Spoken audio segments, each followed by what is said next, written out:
Welcome to the Market Me podcast with your host, Mike Mall. Each episode of Market Me deconstructs real campaigns for actual businesses to improve their marketing efforts. Mike is the founder of Social Media House and a digital marketing consultant who teaches marketing strategy to executives and their teams from small business to Fortune 500 companies. Let's get started. On this episode of the Market Me podcast, we're speaking with best-selling author and serial entrepreneur, Sean Castrina. Thanks so much for coming on. Hey, it's great to be on the podcast. So I want to dive right in and address the fact that, reading your bio, taking a look at your profile online, you are a super busy guy, have been launching businesses consistently year over year. It seems like almost once a year. Tell me a little bit about that path and what draws you there and how you kind of got there versus the traditional kind of have one thing and try and really build that one thing up. Yeah. First is that, I did the traditional path. I went to college, got a degree, bachelor's degree, was working on my master's, had what I thought was a great job that I'd probably be at for 30 years. And then pretty much overnight got let go in a leadership changeover. And at that point I was like, man, I don't ever want that feeling again, or to feel like I'm helpless, or, this is not a very good feeling when literally you don't see it coming. So I knew I wanted to I would dictate my future, and owning a business is pretty much the best way to do that. So I didn't start anything that, you'd view as like a sexy company. I think that's where a lot of people get trapped. Number one is that they think that their idea's got to be so big, so incredible. And that paralyzes a lot of people. Your idea doesn't have to be big. It just has to be profitable. See, everybody, they want to do something that they're passionate about. I'm passionate about golf and tennis. It doesn't mean I go out and buy a driving range or Top Golf. It does. You got to kind of separate the two. The number one thing in business is to make money. If you want to have a nonprofit, that's fine. But if you choose to go into business, you need to make money. And so I think I've always just looked for, profitable ideas. They typically always stem from a need that I personally experienced. There either wasn't enough competition, I couldn't get enough people to do it. It was just, I just saw a gap. And all my businesses have stemmed from that. Got it. And have you, I would imagine you've done a little bit of both, where sometimes you start, sometimes you buy existing. Do you have a draw to one or the other? I prefer to start, only because if you buy, typically you're overpaying, and you got to really know why you're buying it. And I don't know, you give me that kind of money and I feel like, can I duplicate it? The problem is that none of my business, I have companies that are 6 to 7 figure. So let's say you got a business, sub $5 million. Well, a sub $5 million, if you're a business owner, can generate you a very nice personal salary. But it's not a business that is so big that somebody, example, you buy Joe, Joe out, and it's a service company. I've always felt like it's just too easy for them to become competition under a different name, different family member. And so I felt like, okay, I buy them out. Who's to say that they're not going to become a competition again? It's just so hard to prove that it was this person starting this business. I mean, he could do it under their kids' names, do it with his brother-in-law and all that. So to me, it was never a business that was big enough I felt like I could legally protect it enough to make it a purchase. I always felt like if they were selling, when I see businesses for sale, I know they're ready to go out. So it's all good for me. I'm just like a shark in the water, in that to me, it's like, okay, somebody's got to buy them out, make the transition, be better than they are. And the odds of that happening typically are not that great. So I feel like it's a win. So when I see a struggling company, or a company that's, the leadership is older, whatever, I have bought companies, but I like to have them have that painful, slow death that I watch. Fair enough. What's your favorite part of starting? And I'm curious because, startup to me is like that. It gets your senses going. You're very excited at every step. Once it's kind of up and running, that's where kind of people not get bored, but it's less interesting. It's less fun. What's your favorite part about starting? Yeah, that's why I love the startup. And that's why I keep rinsing and repeating, because it is It's fun to take something that's just an idea. It's sitting on your legal pad and you're just kind of playing with it. And then you get to create a name for it, and you get to brand it, create a tagline and then a logo. Then you get to create a competitive advantage. Then you get to create this unique selling proposition on why they're going to buy from you and nobody else. And then you got to staff it. I mean, everything about that I think is incredible. It's a chess match, and I get to, I got these amount of pieces and I've got to get there and get. So to me, the whole challenge of it, I love, and that's why I'm interested for about 18 months, and that's why I want to pass it over. That's why I partner in all my businesses. So I'm really good at doing what other people find hard to do, getting it off the ground. But that's when boredom takes over, and then I need to have somebody else who's very good at managing, and they like stability. So I do the hard part, which they think is hard, and they do what I think is hard going forward, which is, the day-to-day focusing on just one single business. Sure. And do you typically have that partner from the beginning, or you build it and then bring someone in, or a bit of mix? I've done it both ways. This is my philosophy in partnerships, because I think we overcomplicate these. You can run an ad to find a business partner. You don't have to tell them you're looking for a business partner, but you run an ad for the one-eyed unicorn that you think would be incredible. In a perfect world, if I could hire this person, I want them. Okay. So let's just say that, and I always say, like, if you're looking to hire Santa, look for a fat guy in a red velvet suit who hangs out with reindeers. I mean, really run the ad exactly what you want. So, if I could get this person, I would love to have a partner like this. So, that want list is going to be pretty big. But if you write it up and you know what it looks like, when you start interviewing, you may bump into it. Mm.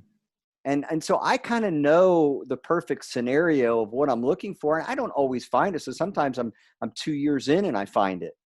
10 years in. Sometimes I find it going in. It doesn't matter to me. I know I can find that person, and I know I could hire a person to do the heavy lifting until I find it. And if that person did a great job, then I would just make them a partner. But you can, if a company's successful, you can pay somebody to run it. Yeah, absolutely. What do you stay away from the type of business when you're thinking about starting? Anything. Well, online, only because I don't understand it. I'm like Warren Buffett. I don't invest in something I don't understand. And number two is I don't like retail. Never have, because inventory. There's too much dead money in retail.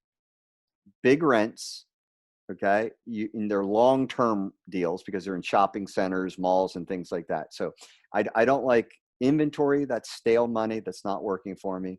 I don't like long leases that I can't get out of. And so they're not nimble enough. I love service companies. Service companies, to me, it's just a no-brainer. Service companies, you only have to do like 2 to 3 things really, really good to make money. First thing is that you got to have something that there's a demand for. Okay. And that's pretty easy to find. I can tell people how to do that. But, if you try to get an estimate for something and you can't get 3 people to give it to you, well, there you go. I mean, if you got an estimate and you feel like you got an estimate from the Three Stooges, and, everybody was, not as bright as the next, and you're like, guys, it's got to be able to do it better than this. You kind of start figuring out, there's a big demand for it. Or you go to hire a company, they're booked out for 6 months. I mean, this is when you start knowing, okay, there's a demand for this. So the first thing is you just got to find a demand. Second thing is you just got to be able to market it. You got to be able to make the phone ring. If I can make the phone ring better than you, I win. So simple. There's my queen on the board. If you can make the phone ring 5 times a week and I can make it ring 20 times a week, I'm going to win every day. And that's my superpower. Marketing is what I bring to the table at an exceptional level. Third, staffing. I've always said it, when you pay peanuts, you get monkeys. Staffing is where small businesses cut their throat. They hire people that just aren't, they hire friends and family. They got, poor old Uncle Billy working in the sales department, and, Aunt Maria is answering the phones and she's slow as all get out. And, you know what I'm talking about. Staff. You got to staff in such a way that you can win the game. if your staff is weak, how good of a company can you be? Yeah.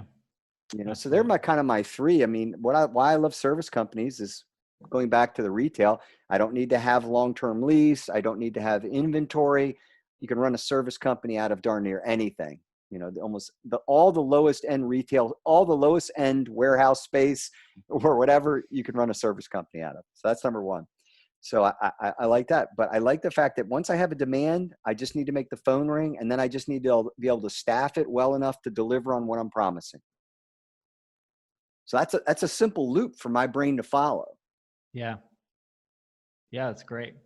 Yeah, good. And some good insights about how, determining local demand, about the idea of, are you getting competent estimates? Can you get a booking in the next 6 months? Those are two really good measures for, at least exploring further. So yeah, that was great.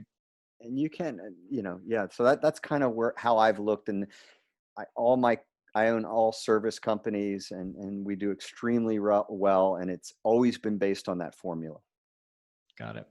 So I think, so the topic that we kind of talked about a little bit offline, I mean, it seems like these businesses are almost like your own kind of side hustles. So, on that topics of side hustles, I know a lot of people right now, especially during COVID, close friends of mine, people I've known for a long time, people on my email list. It's interesting getting notes from people that make a good salary at an engineering job who are saying, do you think I could start a YouTube channel and play guitar online and make a career out of that? Because I don't want to be at the mercy. I don't want to have that risk. And I think especially now during COVID, it's been a even deeper fear and pain point for people.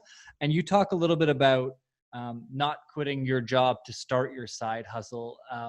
Walk me through that. Yeah. I don't think you ever quit a job to start a business. Number one, as a general rule, I think it's, you always hear about Elon Musk and Bill Gates and Steve Jobs all working 100 hours a week. So let's just make that premise that there's 100 hours a week. Why can't you work 40 where you get a guaranteed pay? You can't build a business in the extra 60. I mean, if you can't build a business, I'm saying to you, if you can't build a business while working a job and, doing two things at once, you're probably not going to build a successful business anyway. So, I mean, the fact that you would have to work a job, and you should be able to figure it out. I mean, that's almost kind of like a really good test. Number two is it gives you great motivation if you don't like your job to get it off the ground and get it successful. What greater motivation than, okay, once I can replace half my salaried income, then I quit. So to me, you can create measurables and motivators. But what if you actually like your job? What if you're a school teacher, you're a coach, you're a police officer? You're whatever the kid. I mean, some of these aren't popular right now, but I mean, these are, people have careers that they actually like, but they have something else that they've seen an interest in.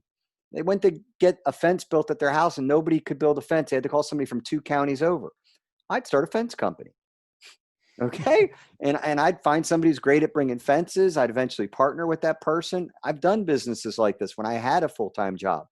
And so the problem that people make with side hustles, these are the biggest things I got to get over. One is that real money starts at 41 hours. So the fact that you work 40 doesn't impress me, and don't act like you got to quit a job. Successful people start getting really successful about hour number 41. Okay. So accept that you may have to do two different things. Second, the only problem with a side hustle is too many people in side hustles trade time for money. So you're just an employee at something you may like doing more, but you're still not making exponential money. You're still trading. I think if you're going to do a side hustle, you have to go into it with the goal of not being the engine, not being the sole person doing everything. I think you have to try to make it a passive income. And that is the challenge, because if you do guitar lessons, that's your side hustle. You're getting paid $35 an hour. I don't care what it is. You got 10 extra hours a week, make $350. That's a job. It's just another job. It's a fancy word for a job. So I think you still always have to, everybody doing a side hustle really needs to challenge themselves to see how passive they can make that money. Because if they're not, then switch it over to your real job, because you're still working by the hour. Yeah, you just that makes calling it something different. Yeah, that makes a ton of sense. And I think a lot of people get stuck in that bubble where they're like, oh, but this is the, even now as the entrepreneur, it's like, are you the entrepreneur or are you just working in a job that you created for yourself? Because it's And most similar, but people it's not the are. same. Yeah. Yeah, the only difference is listen, I've said this is, a controversial concept, but I think 80% of every business owner is a business owner and not an entrepreneur. I mean, I do believe in the E-Myth that they had this 1 year moment where they got some guts and they got the business going. But once they replaced their salary, that was the aha moment. And they never looked beyond the horizon. They're like, they Yeah. get content, fat, content, and happy, and they lose that burning desire. Their only desire was to not work for somebody. I don't want to work for the man, or whatever the case may be. That's such a small goal. But when Yeah. they get to it, it's amazing how they're like, I'm happy. Nobody's telling me what to do. My office is in the back. I don't interact with anybody. Everybody's out front doing everything. So they get really content too fast. And that's a business owner. That's not an entrepreneur. Got it. Yep, that makes a lot of sense. And so for those people, so now I'm going to spend my extra, 15, 20 hours a week up on top of my 40. I'm going to start building something out.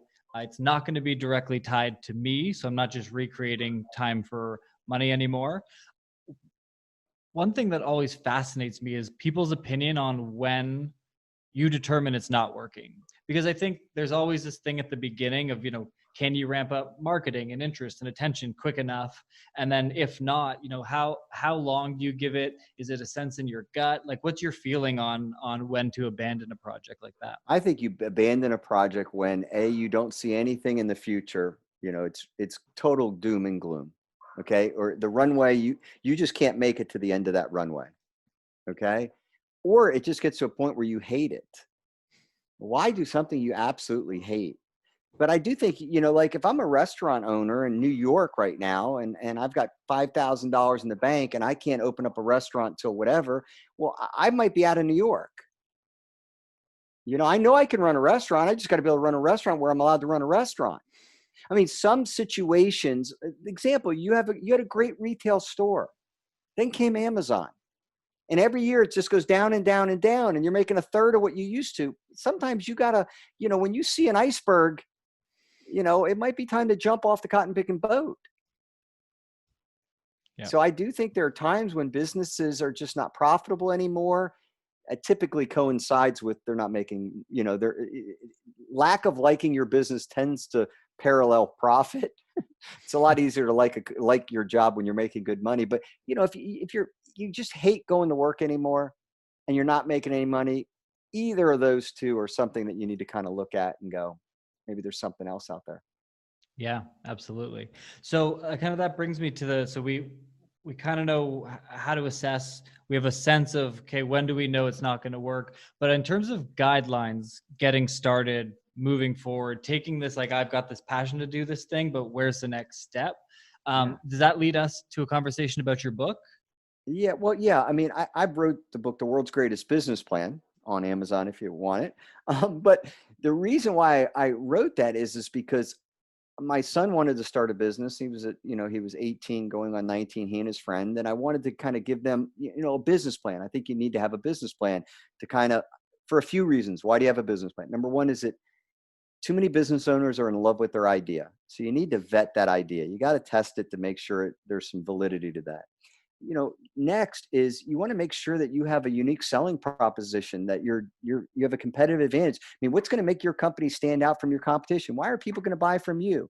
There's certain things, but I basically came up with 25 questions. Just very simple. These are the 25 things that I want to know when I'm starting a business.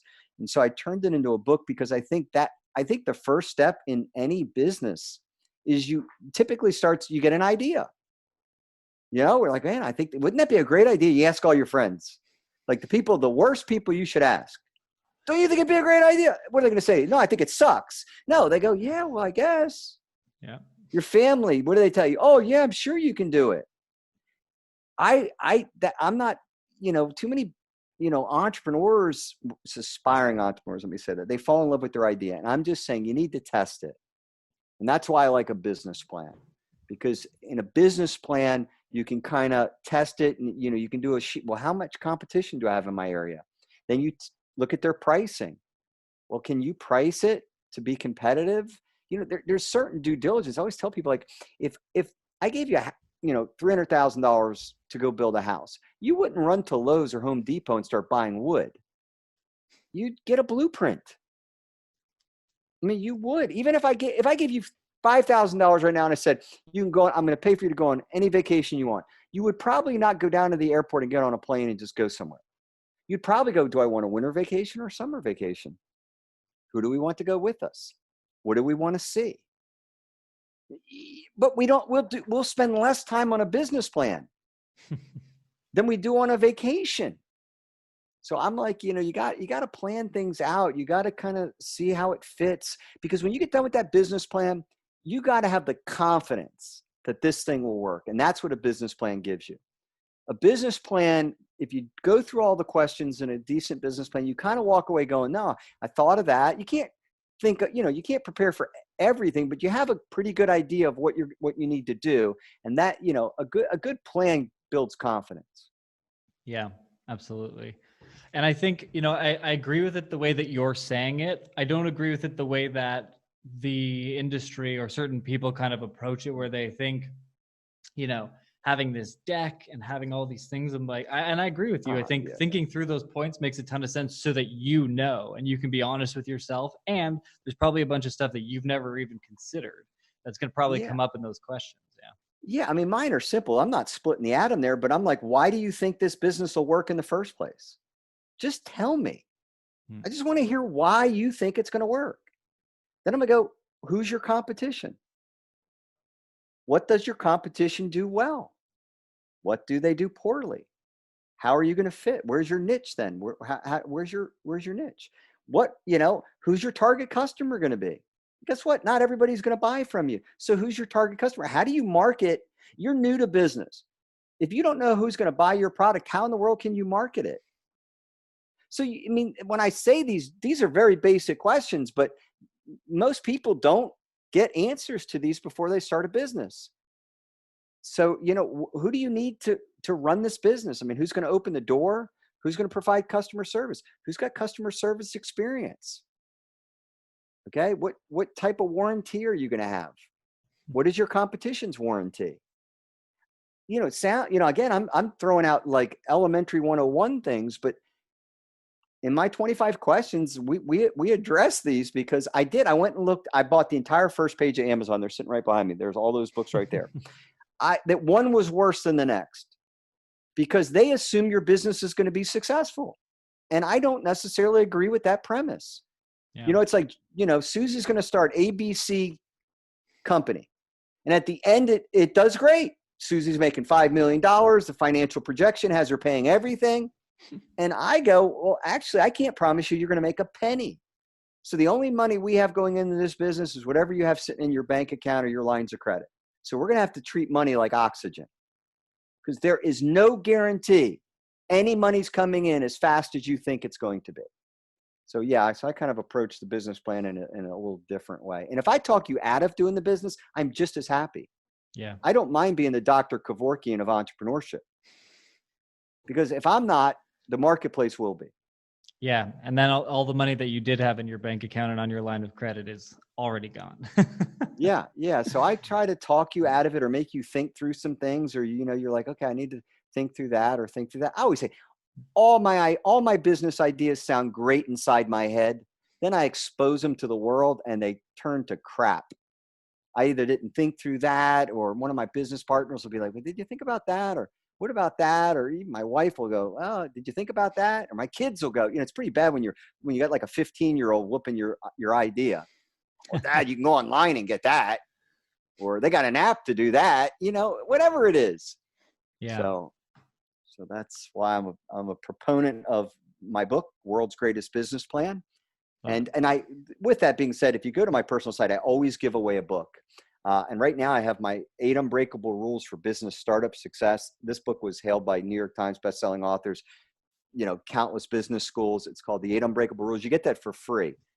You know, it's like I got it right in front of me. It's like almost a 200-page book, 8 Unbreakable, 196 pages, 196 pages. It's on my site for free. So that'll be a great help to you. Great. And then my podcast, because it's only 10 minutes. Every day we teach you something about business. It's called the 10-Minute Entrepreneur Podcast. If you need help, you have a real business and you need help every day kind of getting advice, my podcast would be a great help to you. Love it. Yeah. And I happened to listen. I happened to listen to an episode where a couple of companies got slammed. I was going to ask you what happened with them, but I'll leave it off. Yeah, no, you can ask me anything. It was just, I wrote down Comcast and Samsung under worst Oh my customer gosh, service. worst customer service ever, ever. Man, I can't even, like, I get angry. You know, that's like hitting a stimulus button in me. It's almost as if they're like, listen, you're going to buy our product anyway. Screw you. We don't care if we ever talk to you again. Yeah. Like, Amazing. we've got enough customers where we're going to try to provide customer service. And if by chance we make you happy, great. But we know there's a 90% chance we won't. So good luck with that. Yeah. Yeah. I'm going through that right now with someone else. So I hear you. Yeah. Yeah. Awesome, man. Well, look, I think we touched on the areas where people can find you. What I'll do is I'll link those up in the show notes, SeanCastrina.com, I believe it was. And the book is downloadable on there. And yeah, man, really appreciate your time today. Great insights. I think there's going to be a lot of really useful takeaways for people when they're in that early stage process. Cause it's what's interesting and some of the stuff that I didn't do when I was starting my thing 7 years ago. I left a corporate job. I was desperately miserable. And I just walked out the door and I'm like, I don't know, I'll figure it out. And that's how I started what I'm doing. But I think I could have saved about 2.5 years and probably $250,000 worth of things if I had gone through some of the processes that we're talking about. So I highly encourage everybody to check it out. And yeah, thanks so much for your time. Great. Hey, thank you so much for having me on the podcast. Be safe, be well. I appreciate it. All right.